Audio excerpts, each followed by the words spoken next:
بقى جايبه لكم وصفه الكوبيبه الشامي. شايفين بقى كل الكوبيبه دي بربع كيلو بس من اللحمه المفرومه. لا وكمان الحشوه بتاعتها لحمه مفرومه من نفس الربع كيلو، مش من اي حاجه تانية. وصفه حلوه وسهله وطعمها كمان تحفه جدا جدا، ما يختلفش عليها اتنين، ومن غير ما تسويها على البخار ولا اي حاجه. اول حاجه كده جبت بصلايه كبيره او بصلتين كده متوسطين وحطيتهم في الكبه. ابتديت ان انا افرم البصل بتاعي كده فرمه حلوه، يعني ما يبقاش خشن وبرده ما يبقاش ميه خالص، يبقى مفروم كده زي ما انتوا شايفينه. دلوقتي بقى جبت البرغل بتاعي، ده ربع كيلو من البرغل، منقوع ومتصفي كويس جدا جدا، منقوع من 4 ل6 ساعات. عايزه تبيتي ليله كامله، بس في الحر اللي احنا فيه ده ما انصحكيش، هتلاقي طعمه غير وكمان ريحته غير. وبعد كده هنبتدي ان احنا نحطه على البصله، ما هي البصله بقى تتفرم تاني. وملحته كده بشويه ملح وشويه فلفل اسود، وكمان حطيت شويه بهارات مخصوص. البهارات المخصوص ديت كده اللي هي بتاعت اللحمة، يعني بتدي طعم كده وريحة، وبتخلي كده الحاجة نكهتها قوية. وابتديت ان انا افرم تاني بقى فرم ناعم بقى على قد ما تقدري. المفروض اصلا بالطريقة الشامية هما بيفضلوا يعجنوا في البرغل دوت كويس جدا كده مع البصل لحد ما يكون زي العجينة. فبديت بقى ان انا افرم كده كويس جدا لحد ما هيطلع معايا بالمظهر اللي انتوا هتشوفوه دوت كده زي العجينة.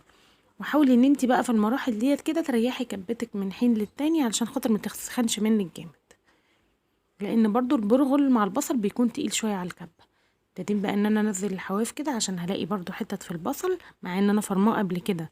يعني انت لما تفرمي البصله وتحطي عليها الحاجه وترجعي تفرميها تاني بتكون كمان انعم ومبتاخدش وقت معاكي اكتر. وبعد كده بقى ابتديت ان انا احط ديت كده ربع كيلو اللحمه المفرومه، حطينا منه اكتر من نصه حاجه بسيطه. وابتدينا ان احنا كده نفرم تاني. هنبتدي بقى ان احنا نفرم اللحمة المفرومة مع البرغل مع البصل مع التوابل لحد ما كله يتجانس ويكون عجينة كده متماسكة. زي ما انتوا شايفين معايا كده لازم تكون العجينة يعني ناعمة جدا على قد ما تقدروا. ابتديت اهوت ان انا افرم تاني. وتعودي بقى ان اي حاجه بتعمليها باكتر من مكون كلهم بيكونوا مضروبين في الكبه، ان انت تفرمي حاجه حاجه وبعد كده تخلطيهم على بعض. دلوقتي بقى ركنت العجينه بتاعتي دي في التلاجة، وبعد كده هبتدي بقى ان انا اعمل الحشوه. طبعا هنعمل الحشوه البدائيه الشاميه العاديه جدا اللي هي عباره عن عصاج. هحط كده في الاول شويه زيت، واحط اللحمه المفرومه في الاول كده تاخد صدمه كده لحد ما تغير لونها عشان ما تنزلش الميه بتاعتها. وبعد كده بقى ابتديت ان انا اشوحها وحطيت عليها دلوقتي بقى بصلايه صغيره كده مفرومه. وابتديت ان انا اقلب الحشوه كده مع بعض.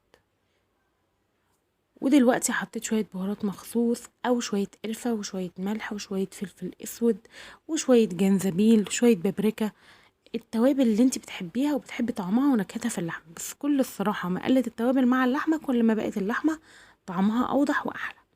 دلوقتي بقى ركنتها نص ساعة في التلاجة، طلعتها من التلاجة، جبت كده طبق من المية عشان خاطر البرغل بيلزق معروف.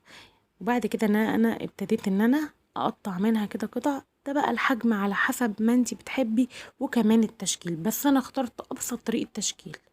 للناس المبتدئة خالص هتقومي جاية كده عاملاها في ايدك وتقومي جاية مفرغاها كده او ضغط عليها من النص وتحطي فيها العصاج. على فكرة العصاج دوت المفروض كنت اسيبه كمان يبرد عن كده، بس هو ما كانش سخن قوي، يعني كان دافي، بس يستحسن ان هو يكون اسقع من كده شوية. المفروض كل المكونات تكون باردة.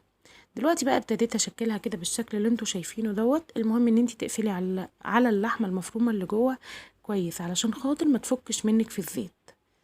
تتأكدي كده ان كل حاجة مقفلة في الكوبيبة بتاعتك، متقفلة من كل النواحي عشان ما تلاقيهاش فتحت في الزيت. ابتديت ان انا ادهن ايدي مية تاني عشان اوريكم واحدة كمان. طبعا احنا بعد ما هنشكل الكوبيبة بتاعتنا كلها هنحطها في التلاجة ترتاح كمان من ساعة لساعة ونص. دي افضل طريقة علشان خاطر ما تفكش منك وتطلع كده متماسكة وتطلع حلوة، وكمان شكلها ما يتغيرش معاكي في الزيت. بس لو انتي مستعجلة قوي، يعني احنا كده كده بنشتغل بالمكونات وهي ساقعة، ممكن تسيبيها بس نص ساعة في التلاجة، بس يستحسن طبعا تسيبيها الفترة اللي انا قلتلك عليها. بصي بقفلها تقفيلة يعني عادية جدا جدا، ببتدي ان انا اكورها كده بايدي والمها جوه ايدي وهبتدي ان انا اشكل بقى الربع كيلو كله. هو الربع كيلو تقريبا طلع معايا حوالي 16 قطعة، حجم اقل من المتوسط، ممكن لو اكبر شوية يبقى في حدود 14 قطعة. اعتقد وجبة تكفي من 3 ل4 اشخاص، جنبها كده مكرونة وشوية بطاطس محمرة. بألف هنا وشفا يا رب. ابتديت بقى ان انا احطها كده في الزيت. درجة حرارة الزيت لازم يكون مغلي، بس مش واصل لدرجة ان هو يعني الزيت يكون درجة حرارته عالية قوي قوي ان هي تحرقها من بره وتحسوا ان البرغل لسه ني من جوه. لا، هي بتاخد وقت شوية كده لحد ما تقلبيها. لازم تكون لونها زي ما انت شايفاه معاكي كده عشان تتأكدي ان هي استوت من جوه. متكونش درجة حرارة الزيت عالية لدرجة ان هي تحرقها من بره، وفي نفس الوقت برضو مش واطية لدرجة ان هي يعني ايه تشرب زيت من جوه، زي ما انتوا شايفين كده. وبس كده بقى.